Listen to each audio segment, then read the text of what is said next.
Subscribe to our channel by clicking the subscribe button. Click the bell button and enjoy the latest uploads from our channel.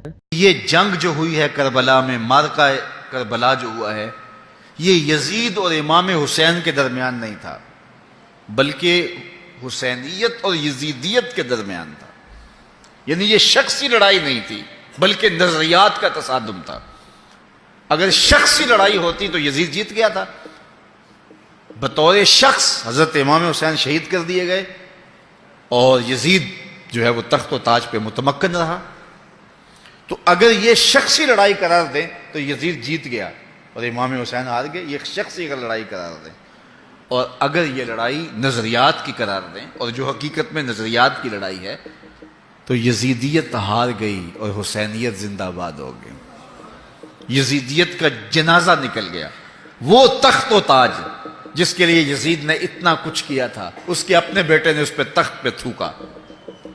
یزید کا بیٹا معاویہ بن یزید جب تخت نشین ہوا ہے تو وہ گھر سے باہر 6 ماہ نہیں نکلا، اس کا جنازہ ہی نکلا. تو لوگوں نے کہا آئیے نا تخت پہ بیٹھیے. کہا میں اس تخت پہ نہیں بیٹھنا چاہتا جس سے آل پیغمبر کے خون کی بو آ رہی ہے. میں نہیں اس تخت پہ بیٹھنا چاہتا. اور پھر اس کا تخت سمٹ گیا، اس کا نام مٹ گیا. کلنج کے مرض سے تڑپتا ہوا مرا اور انتہائی ذلت کی موت مرا. رسوا ہو گیا، اس کا نام بھی باقی نہیں ہے. میں گزشتہ برس کربلا میں حاضر ہوا تو حضرت امام حسین کا چمکتا ہوا روضہ نور دیکھا. وہ لمحے بڑے دردناک تھے. جب ہم کربلا میں پہنچے اور رات کا موقع تھا تو ہمارے ڈرائیور نے کہا کہ یہ نہر فرات ہے. وہ نہر فرات جو چمکتی رہی اور جس کی لہریں اچھلتی رہیں، اور کربلا کا یہ مقدس قافلہ پیاسا رہا.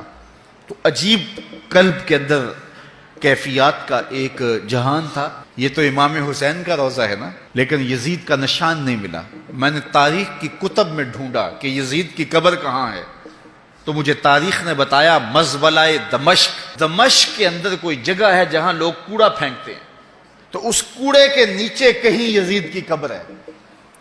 نشان بھی نہیں ہے کہاں ہے، لیکن اتنا پتا ہے اس روڑی کے نیچے یزید کی قبر ہے.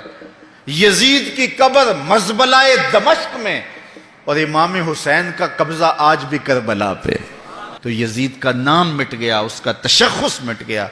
امام حسین کا نام بھی باقی، آپ کا ذکر کی باقی، اور آپ کے تذکروں کی خوشبو بھی باقی. تو یہ شخصی لڑائی نہیں تھی. میں نے اس دن عرض کیا تھا کہ طلحہ بن عدی بن حاتم نے 30,000 لوگ پشت پہ کھڑے ہونے کی بات کی تھی، لیکن امام نے اس پیشکش کو ٹھکرا دیا تھا، اس لیے کہ آپ حق اور باطل کی راہیں اجالنا چاہتے تھے، اور وہ انہوں نے اجال نہیں. حضرت امام حسین کی شہادت کے بعد بھی یہ جنگیں جاری رہیں. مالک اشتر کی قیادت میں مختار سقفی کی فوجیں ابن زیاد کی فوجوں کے مقابلے میں فرات کے کنارے لڑ رہی تھی.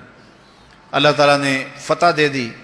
ابن زیاد نے گھوڑے کو ایڑ لگائی اور میدان چھوڑ کے بھاگ گیا. باقی جو بھی قابو آتا اس کو پکڑ کے قتل کر دیا جاتا. خیر یہ لوگوں کی پہنچ سے بہت دور نکل گیا، لیکن اس کا جی گھبرا رہا تھا. پیاس کی شدت تھی، گھوڑا بھی ہانپ رہا تھا. تو یہ چلتے چلتے صحرا میں گیا تو وہاں اس نے دیکھا کہ ایک خیمہ ہے. تو سوچا کہ میں چلتے چلتے ان سے پانی کا گھونٹ مانگ لوں تاکہ اپنے جگر کی پیاس تو بجھا سکوں. تو اس نے گھوڑا کھڑا کیا اور ہانپتا ہوا اس نے پردہ اٹھایا. دیکھا تو خیمے میں امام زین العابدین قرآن کی تلاوت کر رہے تھے. تو جب اس نے دیکھا تو ایک دفعہ تو شرم سے پانی پانی ہو گیا، لیکن مرتا کیا نہ کرتا، پیاس کی شدت تھی کہ حضرت پانی دیجئے. امام زین العابدین نے دیکھا اور پھر گھڑے سے کٹورا بھرا اور اس کے ہاتھ میں تھمایا. سمجھا کہ حضرت نے مجھے پہچانا نہیں. پانی پی لیا، شدت کی پیاس تھی، پھر مانگا، آپ نے پھر دیا. تیسری مرتبہ پھر مانگا، آپ نے پھر دیا. 3 کٹورے پانی کے پینے کے بعد امام زین العابدین سے کہنے لگا حضرت شاید آپ نے مجھے پہچانا نہیں. امام زین العابدین ابھی تک ضبط کیے بیٹھے تھے، آنکھوں سے موٹے موٹے آنسو نکلے. کہا بدبخت تجھے نہیں جانتا جس نے میرا خاندان اجاڑ دیا، 6 ماہ کے بچے بھی نہ چھوڑے، جس نے مخدرات کو اونٹوں پہ بٹھایا. کیا تجھے نہیں جانتا جس نے خاندان نبوت اجاڑ دیا؟ تو کہا حضرت اگر جانتے ہیں تو میرے ساتھ یہ سلوک کیا کیا؟ کہا ایک دن ہم مہمان بن کے تمہارے گھر آئے تھے، جو تم نے کیا وہ تمہارے خاندان کی ریت تھی، آج مہمان بن کے ہمارے دروازے پہ تم کھڑے ہو، جو ہم کر رہے ہیں ہمارے خاندان کی ریت ہے۔ تو یہ شخصی لڑائی نہیں تھی، یہ نظریات کا تصادم تھا۔ تو امام حسین رضی اللہ تعالیٰ عنہ جو چاہتے تھے وہ ہوا، حق اور باطل کی سرحدیں بالکل واضح ہو گئیں۔ نہ یزید کا وہ ستم رہا، نہ زیاد کی رہی وہ جفا، رہا تو نام حسین جسے زندہ رکھتی ہے کربلا۔ شیخ سعدی فرماتے ہیں اے فلاں بلائی کر لے، اچھائیاں کر لے، اس عمر کے ایک ایک لمحے کو غنیمت سمجھ لے، اس سے قبل کہ آواز آئے کہ فلاں نہیں رہا، تو اپنی زندگی کو پہلے ہی اعمال کا حسن دے لے۔ تو یہ وقت میرے اور آپ کے اوپر آنے والا ہے کہ ہمارے لیے بھی لوگ جمع ہو رہیں گے۔ ہم قبر میں اب تنہائیوں اور قبر کی پہنائیوں میں موجود ہوں گے اور لوگ ہمارے لیے جمع ہو رہے ہوں گے، قبل اس سے کہ وہ وقت آئے کوئی حجت باقی نہ رہے۔ مجھے اور آپ کو اپنے اعمال کی اصلاح کر لینی چاہیے۔ امام غزالی نے ایک بڑی خوبصورت بات لکھی، آپ فرماتے اللہ نے مرنے والوں کے ذریعے سے جو باقی زندہ بچ گئے ہیں ان پر احسان کیا ہے۔ عرض کی گئی احسان کیسے؟ وہ تو دکھوں میں مبتلا ہیں، جن کا بھائی چلا گیا ان کا کلیجہ پھٹ رہا ہے، جن کا باپ چلا گیا ان کی دنیا اندھیر ہو گئی ہے، جن کی ماں چلی گئی ان کے سامنے روشنی کا کوئی حوالہ نہیں رہا ہے، جس کا بیٹا چلا گیا اس کی کمر ٹوٹ گئی، جس کا بھائی چلا گیا اس کے بازو ٹوٹ گئے، اور تم کہتے ہو اللہ نے مرنے والوں کے ذریعے سے جو باقی پسماندگان ہیں ان پر احسان کیا۔ یہ احسان کیسے ہے؟ تو امام غزالی فرماتے ہیں احسان اس معنی میں ہے کہ اللہ نے مرنے والے کی موت کو ان باقیوں کے لیے عبرت کا نشان بنایا ہے۔ اگر اس کی موت ان کے لیے عبرت بنا دی جاتی تو یہ کیا کرتا؟ تو اللہ تعالیٰ نے گویا ان کی موت سے اس کو ایک اور موقع سنبھلنے کا دیا ہے کہ وہ لوگوں کی، عزیزوں کی، رشتہ داروں کی موت کو دیکھ کر اپنی زندگی کی راہوں کو ٹھیک کر لے۔ یہ جو مرنے والے ہیں یہ ہمارے لیے پیغام ہے موت کا، اور ہم ان سے دیکھ کر اپنی زندگی ٹھیک کر سکتے ہیں۔ حضرت یعقوب علیہ السلام جلیل القدر نبی گزرے ہیں، بنی اسرائیل کے مقتدا اور امام نبی۔ آپ نے حضرت اسرائیل سے وعدہ لیا ہوا تھا کہ میری روح قبض کرنے کے لیے اچانک نہیں آنا، بلکہ پہلے کو قاصد یا پیغام بھیج دینا تاکہ میں موت کی تیاری کر لوں۔ جو کہ اچانک موت سے حضور نے بھی پناہ مانگی، اللہم انی اعوذ بک من الموت الفجات، اے اللہ اچانک موت سے تیری پناہ چاہتا ہوں۔ تو حضرت اسرائیل علیہ السلام سے وعدہ لیا تھا حضرت یعقوب علیہ السلام نے کہ قبض روح کے لیے اچانک نہیں آنا، پہلے کو قاصد یا پیغام بھیج دینا۔ انہوں نے وعدہ کیا تھا، نبی تھے، ان سے وعدہ انہوں نے کر لیا۔ کافی مدت گزری تو حضرت اسرائیل آ گئے، پوچھا کدھر آئے ہو؟ کہا قبض روح کے لیے آیا ہوں۔ کہا تم نے تو وعدہ کیا تھا پہلے کو قاصد یا پیغام بھیجوں گا، تم نے نہ کو قاصد بھیجا اور پیغام بھیجا اور قبض روح کے لیے آ گئے۔ حضرت اسرائیل نے عرض کی حضور میں نے تو کئی قاصد بھیجے تھے۔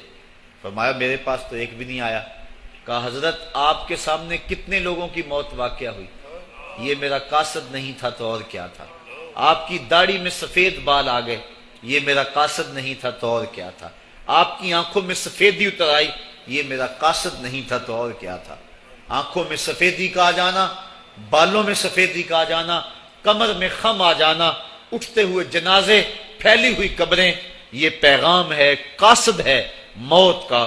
یا ایھا الانسان ما غرک بربک الکریم، اے انسان تجھے کریم رب کے دروازے سے کس نے دور ہٹا دیا؟ الذی خلقک فسواک فعدلک فی ای صورت ما شاء رکبک، جس نے تجھے پیدا کیا، تیرے اعضاء کو توازن دیا، تجھے حسن اور جوانی بخشی، تجھے چلنے کا سلیقہ دیا، تجھے بولنے کا طریقہ دیا، تجھے سوچنے کے لیے دماغ دیا، تجھے سماعتوں کے پردے دیے۔ آج شیروں کو تو نچا لیتا ہے، ہاتھیوں کو تو بٹھا لیتا ہے۔ اے انسان ذرا غور تو کر، اس رب کا شکر کر، کیوں بھول گیا اس رب کو جس نے تجھے پیدا کیا؟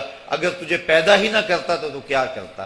پھر پیدا کر کے چھوڑ دیتا تجھے، اگلا تیری ذمہ داری اپنے ذمہ کرم پہ نہ لیتا تو بچا تجھے گرمی کی سختی سے کون بچاتا؟